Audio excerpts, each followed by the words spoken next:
Ибрахим Траоре, лидерот кој ја менува Африка на подобро. Ибрахим Траоре, познат како капетан Траоре, од септември 2022 година е претседател на Буркина Фасо.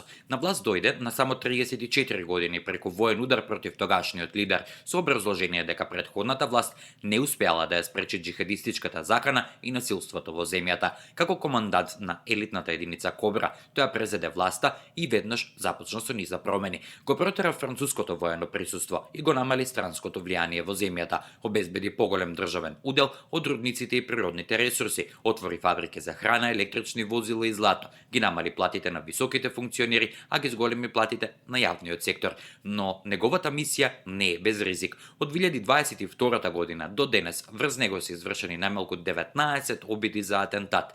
Во септември 2023 беше спречен воен удар, во јануари 2024 спречен бомбашки напад, а во април годинава вооружен напаѓач ја нападна неговата колона.